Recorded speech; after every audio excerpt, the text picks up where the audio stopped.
5350 Arrow Park. I got 2 officers shot. This incident took place this morning at about 7:28 a.m. Shots were fired, and 2 of our police officers from HPD were hit. Officer William Jeffrey, or Bill, as they called him today, died. He was a 30-year veteran of the department. I just want everyone to know that he was an amazing man that would have done anything for this city, and that this city lost their absolute best police officer today. Everybody is special. Every police officer, every first responder is special. He's one of our very best. Our hearts are heavy tonight as we remember and honor a veteran Houston police officer who was killed in the line of duty, Senior Officer Bill Jeffrey. His longtime partner, Sergeant Michael Vance, is recovering in the hospital tonight after they were both shot while serving an arrest warrant. We have team coverage for you tonight on how this went down, who the suspect was, and we get perspective on the dangers of this job from another HPD officer who survived being shot. But first, we are hearing from Officer Jeffrey's daughter, who graciously spoke with KHOU 11 News about the legacy her father leaves behind. Matt Doherty is live at Memorial Hermann tonight. Matt. Officer Jeffrey's daughter is in tremendous pain tonight. She says her dad loved being a police officer. The only thing he loved more was his family. In an emotional procession, Houston police escorted the body of Officer Bill Jeffrey to the medical examiner this afternoon. 31 years of service, just a few days short of that. Most of us know him personally.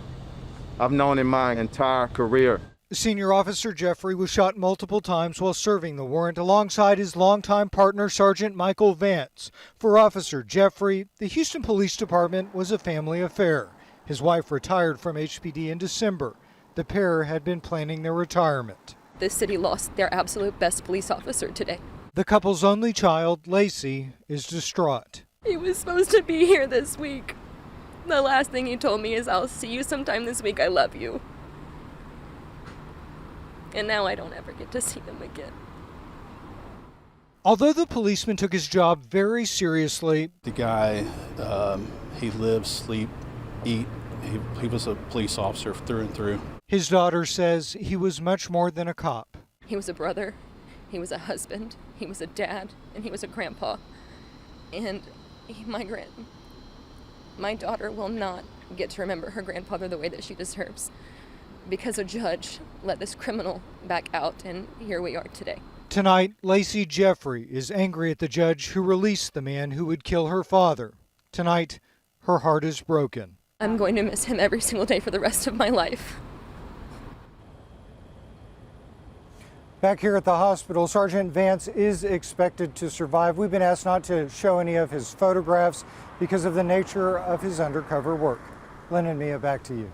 There's no doubt there's an entire city praying for both officers and their families tonight. Matt, thank you. Mayor Sylvester Turner says this shooting is another example of how officers put their lives on the line every day doing their job. This has been a tragic day today. It is another reminder that police work is inherently dangerous. And you never know, police officers never know what they're going to face when they leave their homes during the course of their duty. It is inherently dangerous. So I want to lift both of these families. I'm going to ask the city of Houston to pray for both families, pray for the Jeffrey family, and then pray for the full recovery for Sergeant Vance.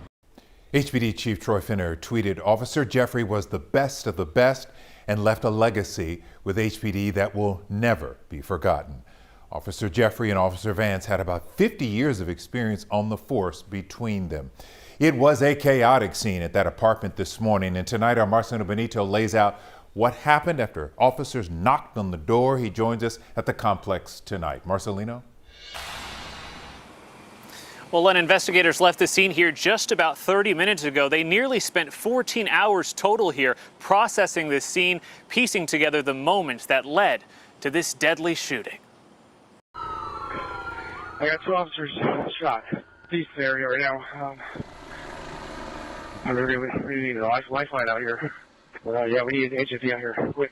The radio traffic captures the urgency moments after suspect Dion Ledette opened fire on police as they served a narcotics-related arrest warrant. One shot in the stomach. Don't know where the other one shot at. First responders raced to save one of their own. We got a medic coming, guys. HPD Chief Troy Finner says Officer Bill Jeffrey and Sergeant Michael Vance knocked on Ledette's door and his girlfriend answered. You got a suspect with a female girlfriend with small kids in that apartment complex, and he still fired upon our officers. HPD officers fired back, killing Ledette. Suspect's down. But not before he struck Officer Jeffrey multiple times, ultimately killing him. My heart goes out to the family who lost the officer, the police department, the community, you know.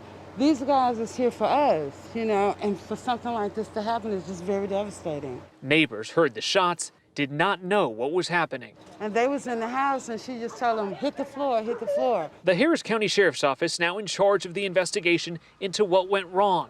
Evidence markers and shell casings litter the front of Ledette's apartment. Tonight, his family sending their condolences to HPD while also grieving their loved one and wishing he would have made a different decision. Regardless of the bad choices he made, you know, he was a good father, you know, and he was a good person. But it's just the bad choices. You can't take them back. Now, we're told HPD will also be conducting their own internal affairs investigation. That, of course, is standard protocol during any type of officer-involved shooting. Back to you. Marceline Mino, thank you for the update tonight. A husband and wife that know all too well what these officers' families are going through are Sherry and Ronnie Cortez. He was an HPD officer who took a bullet himself back in 2017. Our Grace White spoke to them today about the road ahead for the families impacted today. Grace? This is a family that knows what it's like to be in these shoes. They woke up today to news of the shooting and made sure these officers' families knew they had their support. It's been long, it's been tedious, but like I said, it's just something that, you know, that's been presented to me. Every day, Ronnie Cortez lives with the impacts of a shooting that left him paralyzed. Now the situation we're in is bad, but it could have been a lot worse. He was a Houston police officer in 2017 when he was shot confronting a burglary suspect. For his wife, Sherry, hearing about the shooting that took the life of HPD Senior Officer Bill Jeffrey and injured Sergeant Michael Vance brings it all back. Nobody really understands what we go through, especially us wives. You know, we watch them walk out the door every day in their uniform. The couple got the news early this morning. Sherry rushed to tell Ronnie and the couple's son, Evan. He graduated from the police academy in May, wearing his dad's same badge number. My fight for the department doesn't stop with just me. Now I have to fight for what, you know, he does. And that fight includes frustration at repeat offenders being let out of jail. The part that makes it worse is that officers are going out there and risking their lives to arrest people over and over again. The same people. The couple now spends their days supporting other law enforcement families. The big thing is that we all just are making sure that we're here for them. Ronnie's next goal, driving a car that's been outfitted for him, giving him more independence for the journey ahead. Not every situation is going to be the same. Not every family is going to be able to cope the same. You just have to do what's good for your family and what gets you through the day. Therapy is still a full-time job for Ronnie. He goes 4 days a week. When I asked him where he finds the strength, his answer, family.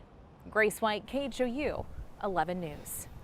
Now to the gunman. Court records reveal Dion Ledette was arrested 18 times over the past 13 years for things like burglary, evading, aggravated assault, and drugs.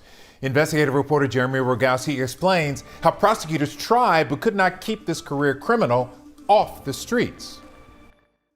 I'm going to find there's sufficient probable cause for both of these charges. This is Dion Ledette facing 2 drug charges last November when prosecutors brought up his violent criminal past. A true habitual offender with 2 separate convictions for aggravated assault with a deadly weapon. But the magistrate in this initial hearing, I'm going to set bonds for you in each of these cases, set bonds on the 2 charges at $25,000 and $40,000 and sent Ledette, good luck, sir, on his way. The very next day, despite this DA's office request for a hearing to deny bail, State District Judge Greg Glass lowered the bond amounts to $10,000 and $20,000. As a condition, Ledette was required to get a GPS ankle monitor, but the career criminal never showed. And that's what triggered a warrant issued for the fugitive's arrest. Meantime, we reached out for an explanation about those lowered bond amounts. Judge Glass's office told us he has no comment. Jeremy, thank you. There is so much to follow in the coming days and weeks. We'll be sure to keep you informed about it all, bring you updates on Sergeant Vance's recovery, and also the funeral services for Officer Jeffrey. You can also listen to our entire interview with his daughter on our website, khou.com.